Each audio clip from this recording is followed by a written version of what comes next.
하나님의 말씀 보시겠습니다. 오늘 우리에게 주신 하나님의 말씀은 창세기 31장 17절에서 42절의 말씀입니다. 창세기 31장 17절에서 42절의 말씀입니다.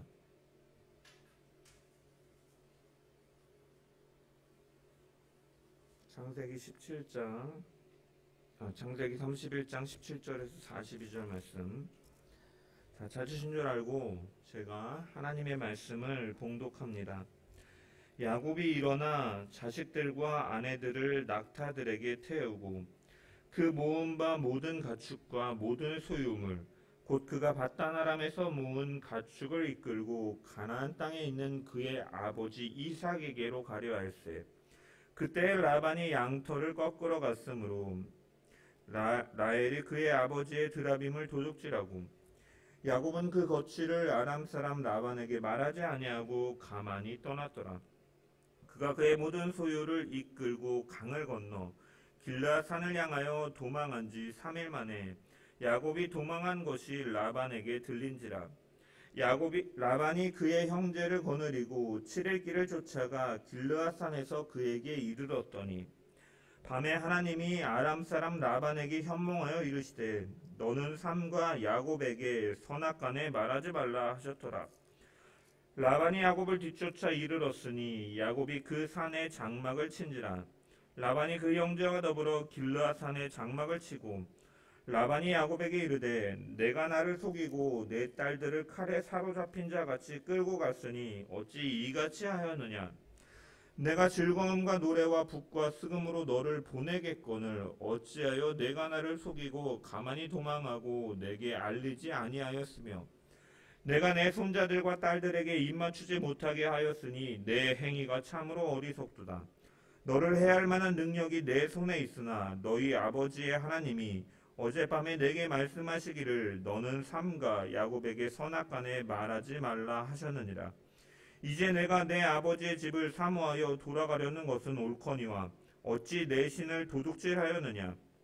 야곱이 라반에게 대답하여 이르되 내가 생각하기를 외삼촌이 외삼촌의 딸들을 내게서 억지로 빼앗으리라 하여 두려워하였음이니이다. 외삼촌의 신을 누구에게서 찾든지 그는 살지 못할 것이요 우리 형제들 앞에서 무엇이든지 외삼촌의 것이 발견되거든 외삼촌에게로 가져가소서 하니 야곱은 라헬이 그것을 도둑질한 줄을 알지 못함이었더라. 라반이 야곱의 장막에 들어가고 레아의 장막에 들어가고 두 여종의 장막에 들어갔으나 찾지 못하고 레아의 장막에서 나와 라헬의 장막에 들어가매 라헬이 그 드라빔을 가져 낙타 안장 아래에 넣고 그 위에 앉은지라. 라반이 그 장막에서 찾다가 찾아내지 못하매 라헬이 그의 아버지에게 이르되 마침 생리가 있어 일어나서 영접할 수 없사오니 내 주는 노하지 마소서 하니라. 라반이 그 드라빔을 두루 찾다가 찾아내지 못한지라. 야곱이 노하여 라반을 책망할세. 야곱이 라반에게 대답하여 이르되 내 허물이 무엇이니이까. 무슨 죄가 있기에 외삼촌께서 내 뒤를 급히 추격하나이까. 외삼촌께서 내 물건을 다 뒤져보셨으니 외삼촌의 집안 물건 중에서 무엇을 찾아내었나이까. 여기 내 형제와 외삼촌의 형제 앞에 그것을 두고 우리들 사이에 판단하게 하소서. 내가 이 20년을 외삼촌과 함께 하였거니와 외삼촌의 암양들이나 암염소들이 낙태하지 아니하였고 또 외삼촌의 양떼의 소량을 내가 먹지 아니하였으며 물려 찢긴 것은 내가 외삼촌에게로 가져가지 아니하고 낮에 도둑을 맞았든지 밤에 도둑을 맞았든지 외삼촌이 그것을 내 손에서 찾았으므로 내가 스스로 그것을 보충하였으며 내가 이와 같이 낮에는 더위와 밤에는 추위를 무릅쓰고 눈 붙일 겨를도 없이 지냈나이다.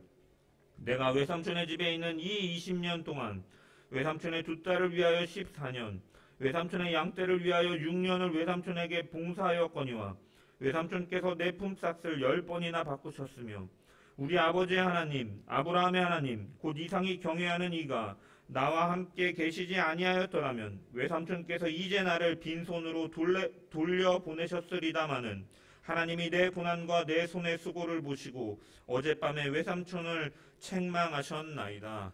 아멘. 또 말씀을 통한 주의 은혜와 평강이 저와 여러분 가운데 넘치기를 축원합니다. 라반은 야곱으로 인해 부가 급격히 쌓여갔습니다. 하지만 이에 반해서 야곱은 가족들이 늘어갔지만 이 외삼촌의 착취로 인해서 재산을 모을 수가 없는 상태였습니다. 그로 인해서 야곱은 이제 고향으로 돌아갈 생각을 점차 하게 되었고 이제 라반에게 요청하게 되는 것이죠.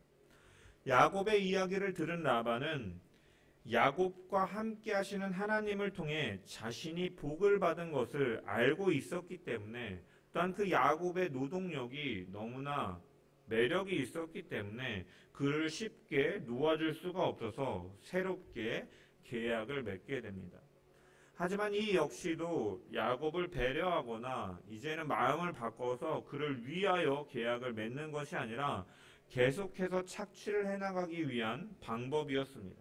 실질적으로 계약을 맺은 이후에 가축 가운데 점이 있거나 줄이 있거나 검은 짐승은 야곱의 몫이 되는 것으로 계약을 맺은 후에 그 직후 바로 자신의 가축 중에서 그런 것들을 먼저 분류하여 내서 아들들에게 나눠주었고, 그로 인해서 이런 점 있는 것이라든지 검은 것이라든지 줄 있는 것이 태어나지 않도록 그러한 가능성을 제거하는 비열한 행위를 라반은 하였던 것입니다.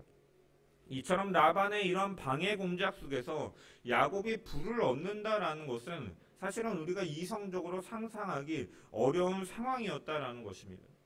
하나님께서는 그러한 상황 속에서도 약속을 이루시고 야곱을 축복하셔서 라반과 야곱의 부는 점차 역전이 되어 갔으며 라반과 아들들은 이로 인하여서 야곱을 시기하고 대하는 낯이 어두워짐을 통해서 적대감이 날로 더하여져 갔던 것입니다.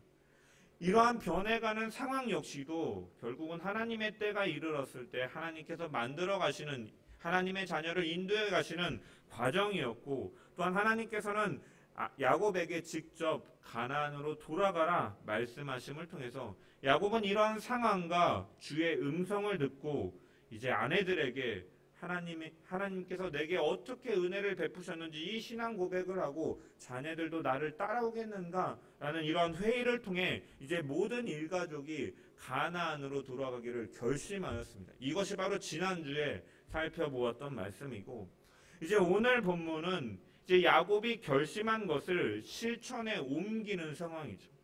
고향 땅 가나안 땅으로 실제로 돌아가는 이야기입니다.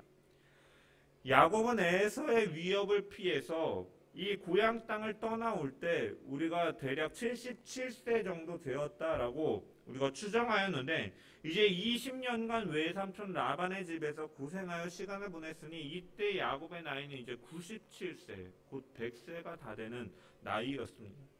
하지만 그가 이러한 험악한 세월을 보내며 열심히 일하며 보내고 이제 고향으로 돌아가는 그 길은 영광의 길이라기보다는 굉장히 급박한 피난길과 같은 모습이었음을 보게 됩니다. 왜냐? 외삼촌 라반은 자신을 놓아줄 것이라고 생각하지 않고 있었기 때문에, 야곱 역시도 그 라반의 성품이나 그 행동들을 통해서 알고 있었기 때문에 야곱은 그래서 야반도주와 같이 급하게 고향으로 향하게 되는 것입니다. 자신의 자식과 아내들을 낙타에 태우고 이제 떠나는데, 이때 상황이 묘사된 이 19절에서 20절의 말씀을 보면 이렇게 기록되어 있습니다. 그때 라반이 양털을 깎으러 갔으므로 라헬은 그의 아버지의 드라빔을 도둑질하고 야곱은 그의 거취를 아람 사람 라반에게 말하지 아니하고 가만히 떠났더라 라고 기록하고 있습니다. 즉 야곱은 라반이 양떼의 털을 깎으러 갔던 시기에 몰래 떠났다라는 것이죠. 라반의 집이 있던 이 바단 아람 메소포타미아 지역에는 주로 봄철에 4, 5월경에 이제 양털을 깎았으므로 이 야곱이 고향으로 돌아갈 때는 아마도 봄이었음을 우리가 유추해 볼 수가 있습니다. 그런데 이 양털을 깎는 일은 보통은 이제 집에서 멀리 떨어진 한적한 곳에서 며칠에 걸쳐서 이루어지고 많은 털이 날리고 이러한 노동력이 필요한 곳이다 보니까 집에서 좀 떨어진 한적한 곳에서 이 일들이 진행되었습니다. 그래서 주전 18세기 예수님 오시기 전 18세기의 문헌들을 보면은 양털 깎는 일에는 많은 일손이 필요했다. 그래서 어떠한 경우에는 1000여 명이 함께 깎아도 일손이 부족했다라는 기록이 있기도 합니다. 마리에서 발견된 문서에 따르면 300~400명의 사람들이 이 양털을 깎는 일에 3~4일에 걸쳐서 했다라는 기록도 있고, 날씨 문제와 일손의 부족으로 인해서 양털 깎는 일이 10일이 넘게 진행되었다라는 기록도 남아 있습니다. 이처럼 양털을 깎는 일에는 많은 인력이 필요하였고 많은 시간이 필요하였기 때문에 라반의 집에서 역시도 이 일을 하기 위해 많은 사람들이 갔을 수밖에 없었던 것입니다. 또한 양털 깎는 일은 이 목축업을 하는 사람들에게 있어서는 1년 일한 결과를 거두는 큰 행사였기 때문에 이 양털을 깎는 일은 곧 끝나고 나면 잔치로 이어지는 경우가 많았습니다. 따라서 라반은 그의 지인들을 초청하여 잔치를 베풀 것을 야곱은 예상하였다는 것이죠. 그래서 야곱은 이때를 택하여 출발하는 것이고, 이것은 바로 야곱에 대한 라반의 감시가 소홀해졌을 때를 기회로 삼아서 자신의 온 가족을 이끌고 약속의 땅 가나안 땅으로 탈출을 시도하는 것입니다. 라반은 야곱이 떠난 사실을 알게 되자 집요하게 따라오기 시작하였습니다. 22절부터 23절의 말씀을 보면 3일 만에 야곱이 도망한 것이 라반에게 들린지라. 라반이 그의 형제를 거느리고 7일 길을 쫓아가 길르앗산에서 그에게 이르렀다. 여러분, 이 하란에서 길르앗까지의 거리는 640여 킬로입니다. 우리나라 서울에서 부산까지가 한 600km가 못 미치는 것으로 알고 있는데 이 거리보다도 더 먼 길입니다. 그런데 야곱이 10일 만에 이 길르앗 지역에 도착했다라는 것은 그가 모든 식솔과 가축들을 데리고 이끌고 하루에 64km씩 여행을 했다라고 계산을 해볼 수 있습니다. 당시에 짐승들을 이끌던 목동들이 하루 이동하는 거리가 10km 정도 갈 수 있었다라고 합니다. 야곱이 가축들과 모든 재산, 소유물들, 가족들을 이끌고 갔음을, 식솔들을 이끌고 갔음을 고려해 볼 때 현실적으로 실제로 이 거리를 10일 만에 횡보했다라는 것은 사실 불가능합니다. 따라서 성경학자들이 이 기간을 해석할 때 이 라반이 쫓아온 7일이라는 시간은 이제 완전수를 상징하는 시간으로 야곱이 장인 라반을 정말로 두려워했고 정말로 멀리 하고 싶었던 존재였기 때문에 전속력으로 가나안을 향해서 가고 있는 야곱의 이 절박함과 다급함을 표현하는 숫자다라고 해석을 합니다. 어찌됐든 라반은 형제들과 함께 그를 쫓아갔습니다. 여기서 쫓다라는 말은 나중에 그가 말하는 것처럼 정말로 그가 인사하지 못해서 손주들에게 입 맞추고 헤어지는 인사를 하지 못해서 따라온 것이 아니었음을 보여주는 동사입니다. 여기 쫓다라고 번역된 히브리어 라다프라는 동사는요, 어느 때 주로 사용되냐면 군사적인 용어로 사용됩니다. 그래서 전쟁에 걸맞는 위협 가운데서 추격하는 것을 의미하는, 그런 의미를 포함하는 동사이기 때문에 따라서 라반의 본심은 그가 정말로 순수한 마음으로 인사를 하지 못해서 그가 오는 것이 아니라 야곱을 죽이고 자신의 딸들과 그리고 그가 소유하고 있는 모든 짐승을 가져오기 위해서 그는 형제들과 함께 군사를 일으켜서 쫓아오고 있는 것이죠. 이러한 상황들을 생각해 볼 때 야곱은 굉장히 위기 상황이다라는 것입니다. 하나님께서는 이러한 급박한 순간에 이 베델의 하나님, 내가 너와 함께 있어 어디로 가든지 너를 지키며 너를 이끌어 이 땅으로 돌아오게 할지라 내가 내게 허락한 것을 다 이루기까지 내가 너를 떠나지 아니하리라 말씀하신 하나님께서는 이 상황을 그저 지켜만 보시지 않으셨던 것입니다. 그래서 하나님께서는 라반에게 말씀하십니다. 우리 24절의 말씀을 한번 다 같이 읽어보겠습니다. 시작. 밤에 하나님이 아람 사람 라반에게 현몽하여 이르시되 너는 삼가 야곱에게 선악간에 말하지 말라 하셨더라. 아멘. 여기 보면 너는 삼가라고 번역된 이 구절에 히브리어 성경을 보면 너에게 스스로라는 이 레카라는 번역이 빠져 있습니다. 따라서 본절을 직역해 보면 너는 스스로 조심하라 라는 이 하나님의 강력한 경고적 의미가 너는 삼가라는 말에 담겨 있는 것이죠. 하나님께서는 라반에게 경고하시면서 뭐라고 말씀하시느냐? 야곱에게 선악간에 말하지 말라라고 말씀하십니다.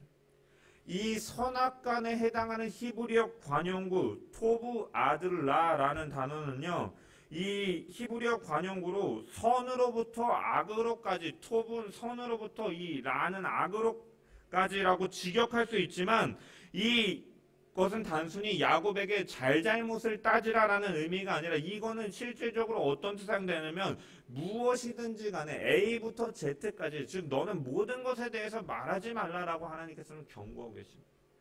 즉 하나님께서는 라반이 야곱에게 그 어떤 요구나 어떠한 책망하는 말을 할 것이 아니라 그대로 둘 것을 명령하고 계신 것입니다. 이는 야곱의 도주 행위가 야곱 스스로 결정한 것이 아니라 그 배후에 하나님의 인도하심과 간섭하심과 지도가 있었음을 보여주는 것이라 할 수 있습니다.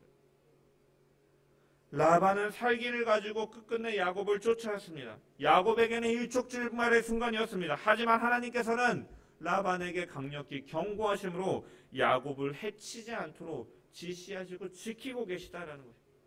여기서 우리는 하나님의 어떠한 분이신가를 분명히 알 수 있다는 것입니다.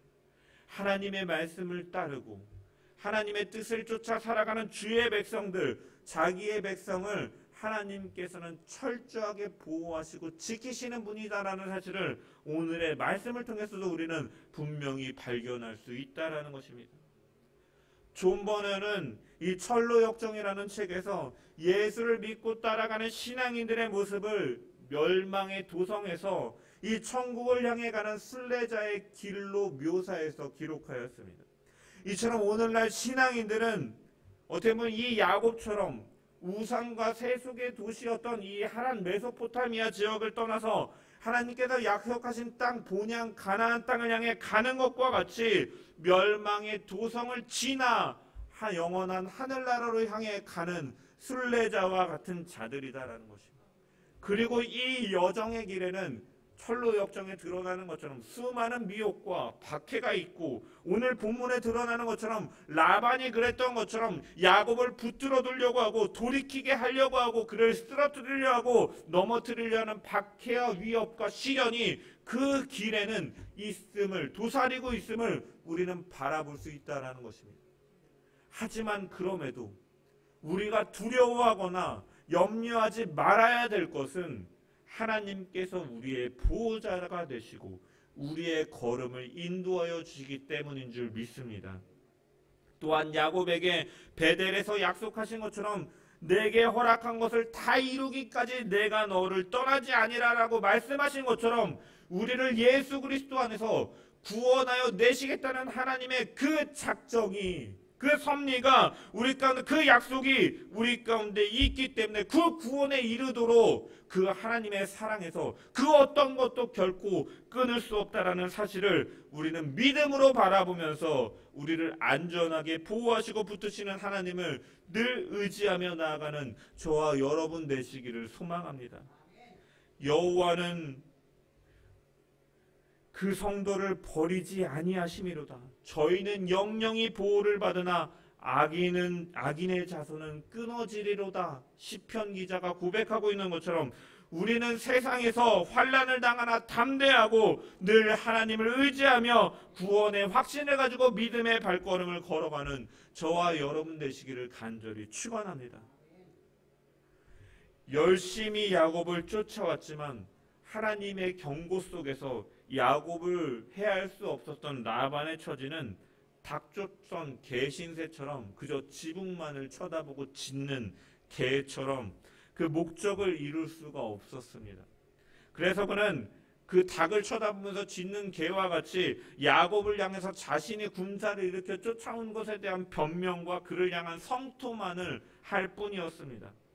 26절부터 28절의 말씀을 보면 라반이 야곱에게 이르되 내가 나를 속이고 내 딸들을 칼에 사로잡힌 자 같이 끌고 갔으니 어찌 이같이 하였느냐. 내가 즐거움과 노래와 북과 수금으로 너를 보내겠거늘 어찌하여 내가 나를 속이고 가만히 도망하고 내게 알리지 아니하였으며 내가 내 손자들과 딸들에게 입맞추지 못하게 하였으니 내 행위가 참으로 어리석도다라고 사실은 변명을 하고 있는 것이죠. 라반은 자신의 딸들이 칼에 사로잡힌 자처럼 끌려갔다라고 말을 합니다. 라반의 딸들이 야곱의 전쟁포로처럼 억지로 끌려갔다라고 말하고 있는 것입니다. 그렇지만 그렇지 않죠. 레아와 라헬은 아버지가 자신들이 외국인처럼 대하는 것을 보고 야곱을 따라가겠다라고 말하고 자신들의 의지로 따라왔음에도 라반은 이렇게 변명하고 있는 것입니다. 그러면서 내게 말했으면 잔치를 베풀고 너를 환송했을 텐데 왜 이렇게 도망치듯 가느냐. 네가 어리석도다라고 말하고 있는 거죠. 사실 이 라반의 말들을 들어보면 기가 찹니다. 실제로는 야곱을 죽이려고 쫓아왔지만 하나님의 경고 때문에 뜻을 이루지 못하게 되어 민망함 속에서 자신의 입장을 변명하기 위해 생색내어 뱉고 있는 그런 죄인된 모습을 보여주고 있는 것이죠. 그래서 그는 30절에 보면 이제 내가 내 아버지의 집을 사모하여 돌아가는 것은 옳거니와 어찌 내 신을 도둑질하였느냐라고 말을 합니다. 야곱이 고향으로 돌아가는 것은 하나님의 섭리고 내가 너를 막을 수가 없으니 이제 인정하는데, 또한 여기 와서 보니까 딸들 역시도 내 편이 아니고 야곱과 함께 가기로 결심한 것이 뼈저리게 체감하면서 이제는 어쩔 수 없구나 인정하면서, 그렇지만 네가 내 집에서 가지고 나온 훔쳐온 신을 돌려달라라고만 요구하고 있는 것이죠. 창세기 기자는 19절에 야곱이 출발하던 시기에 이 라헬이 그의 아버지 라반의 드라빔을 도둑질하였다라고 기록하고 있습니다. 이 드라빔이라는 단어의 그 어원이나 이 드라빔이라는 단어 자체의 의미에 대해서는 사실은 명확하지 않지만 우리가 어떤 것인지는 분명히 알 수가 있죠. 우상을 이 사람의 형상과 모양대로 만든 것이 바로 이 드라빔인데, 사무엘상 19장에 보면은 사울이 군사들을 보내어서 이제 다윗을 잡으려고 할 때 이 사울의 이 딸이자 다윗의 아내였던 미갈이 이 아버지가 남편을 죽이려는 것을 알고 다윗을 창문으로 달아나게 합니다. 그러고 나서 다윗이 자던 침대에 무슨 일을 하느냐, 이 침대에 우상을 눕히고 염소털을 가져다가 가발로 씌우고 다윗이 자고 있는 것처럼 위장하는 일을 갖습니다. 13절에 보면 미갈이 우상을 취하여 침상에 뉘고 염소털로 엮은 것을 그 머리에 씌우고 의복으로 그것을 덮었다라고 기록하고 있습니다. 즉 군사들이 들어와서 다윗을 급습하였을 때 발견된 것이 바로 이 우상 드라빔이고, 드라빔은 여기서 나오는 드라빔은 실제로 다윗처럼 실제 크기의 모형이었음을 우리가 알 수 있는 것이죠. 반면에 오늘 본문 속에서 라헬이 보면 이 드라빔을 낙타 안장 밑에 숨겼다라고 표현하는 것을 볼 때 작은 드라빔, 이 미니미처럼 이 작은 드라빔도 있었음을 알 수 있었습니다. 그렇다면 드라빔이 무엇이기 때문에 라반이 이제 야곱은 보내주기로 포기하면서 드라빔은 요구하고 있느냐, 왜 라반은 이것이라도 가져가기 위해서 노력하고 있는가? 이 드라빔은 이 고대 사회에서 굉장히 중요하였습니다. 이들에게 있어서. 첫 번째로 이 고대 근동에 기록된 석판을 보면은 이러한 내용이 있습니다. 사위가 드라빔을 가지고 있으면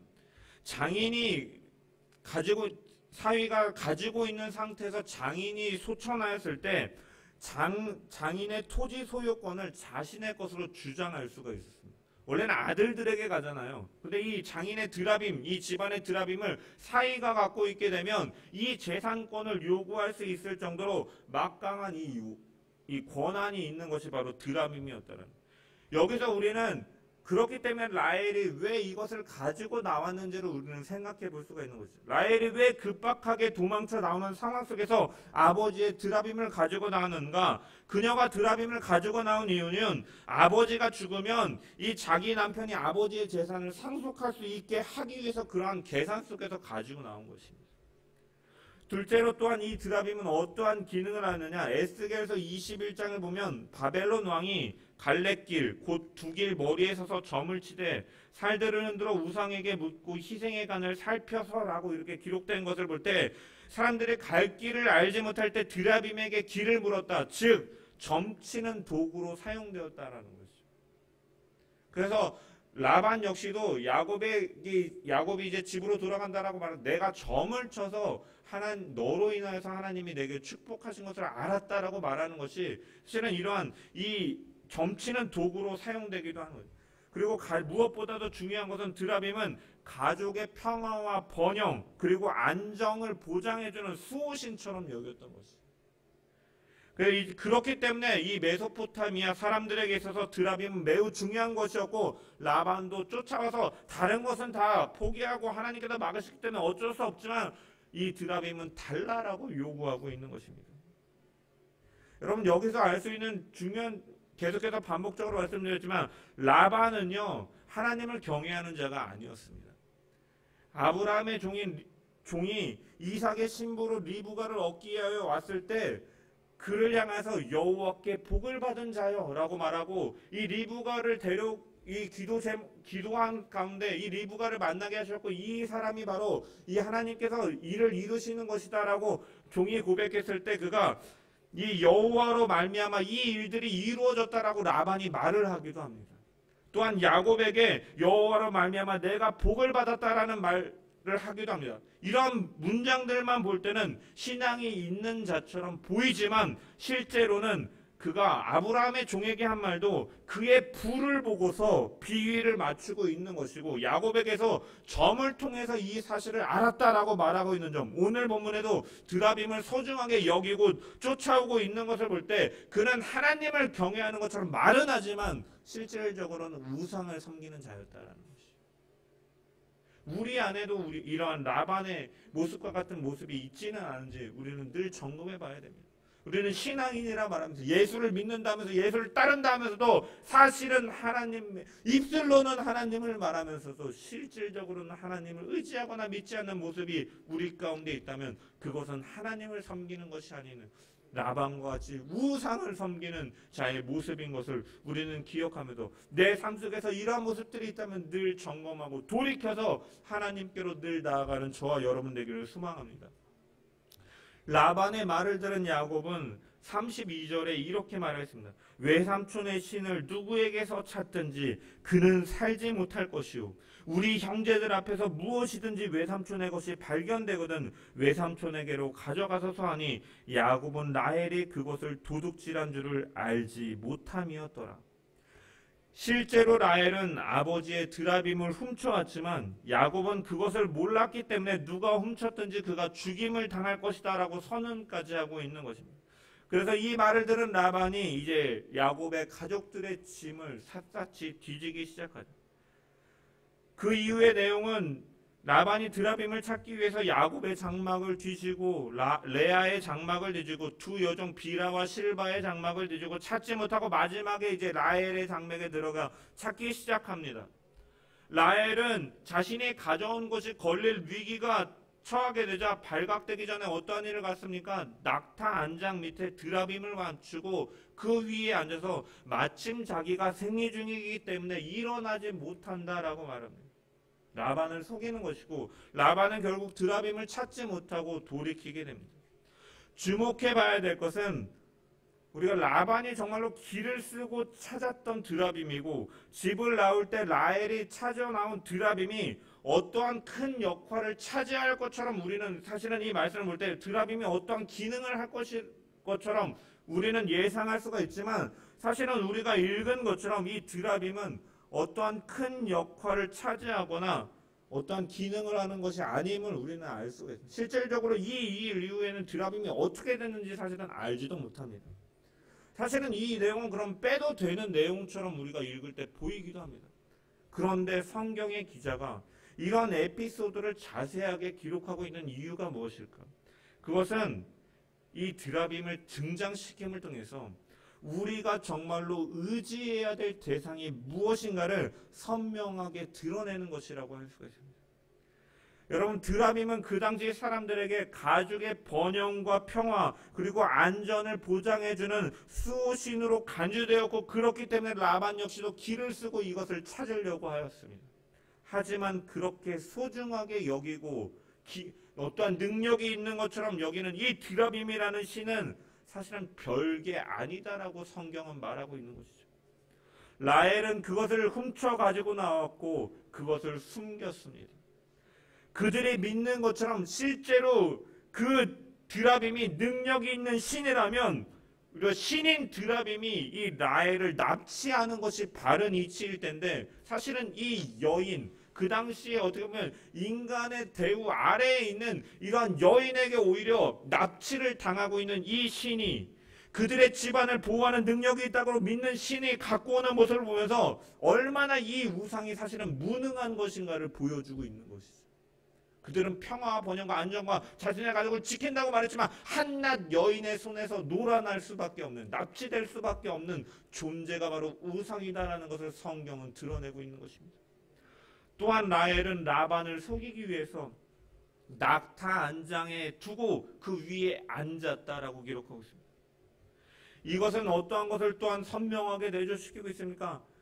야곱을 죽이기 위해 몇 날 며칠을 열심히 쫓아가서 그를 죽이고 자신의 딸들과 손주들과 가축들을 찾아오려는 라반을 향해서 하나님은 나타나셨고 경고하심을 통해서 라반은 꼼짝하지 못하였습니다. 야곱을 해할 수가 없었던 것입니다. 이런 하나님이셨습니다. 하지만 이에 비해서 드라빔은 그 당시에 대우받지 못하는 여성이라는 존재에게 깔려서 꼼짝하지도 못하는 이 우상을, 이 존재를 성경은 선명하게 대조하며 드러내고 있는 것입니다. 라헬은 아버지가 자신의 장막에 들어오자 생리가 와서 앉아있는 것을 양해해달라고 말을 합니다. 그 당시에 사람들은 이 생리하는 여성을 대하는 것을 꺼려할 것뿐만 아니라 가까이 가는 것을 두려워했습니다. 왜냐? 여인이 생리하며 흘린 피 가운데는 악신들이 그 가운데 거주한다라고 믿었기 때문입니다.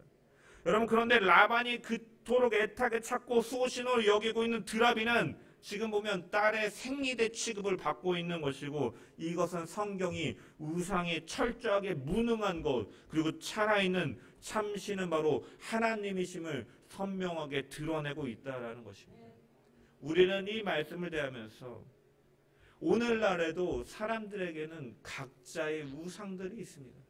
나는 아무것도 믿지 않아, 나는 아무것도 의지하지 않아, 나만 믿어라고 말하는 사람 역시도 그 사람 가운데는 자신이 우상이 되어서 자신을 믿거나, 자신 안에 있던 어떠한 재능을 믿거나, 어떠한 자신이 가지고 있는 소유와 물질을 믿거나, 아니면 자신의 사회적인 위치를 믿거나, 이러한 것들을 믿고 의지하며 살아가는 우상들이, 각각의 신들이 사람들 가운데는 있다라는 것입니다. 돈이 될 수도 있고, 가족이 될 수도 있고, 건강이 될 수도 있고, 사회적 지위나 명예가 될 수도 있고, 그것이 실질적으로 이 땅에서 살아가는 동안 진적인 위력이 있고 능력이 있는 것처럼 보여질 때도 있을 것입니다. 하지만 그렇게 보인다 할지라도 실제로는 라헬에게 납치되어서 그 밑에서 꼼짝하지 못하고 깔려서 생리대 취급이나 받는 이러한 드라빔처럼 우상은 실제로는 아무런 능력이 없음을 기억하면서 우리가 의지해야 될 것, 우리가 믿어야 될 것, 우리가 바라봐야 될 그 대상은 바로 살아계신 하나님,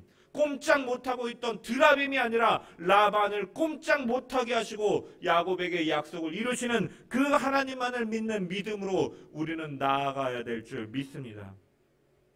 야곱은 42절에 라반에 대해서 성토하면서 이렇게 말합니다. 우리 아버지의 하나님, 아브라함의 하나님, 곧 이삭이 경외하는 이가 나와 함께 계시지 아니하셨더라면 외삼촌께서 이제 나를 빈손으로 돌려보내셨습니다마는 하나님이 내 고난과 내 손의 수고를 보시고 어젯밤에 외삼촌을 책망하셨나이다. 무슨 말입니까? 하나님께서 지켜주셨다라는 말입니다. 당신은 품삯을 10번이나 변경하면서 나를 착취하고 힘들게 했지만 하나님은 늘 함께 하시면서 나와 함께 하셨고 모든 것을 다 보고 계셨고 나를 지금 이 순간까지 보호하여 주셨다라고 야곱은 고백하고 있는 것입니다. 라반은 이 모든 야곱이 가지고 있는 부가 내 집에서 나왔다, 내 것이다라고 말하지만 이것은 외삼촌 덕분이 아니라 하나님께서 하신 일이다라고 분명하게 그는 하나님의 주권을 인정하며 고백하고 있는 것입니다. 이처럼 야곱은 하나님의 그 일하심을 바라면서 이제는 그 이후에 보면은 야곱이 속임은 계속적으로 당하지만 남을 속이지는 않습니다.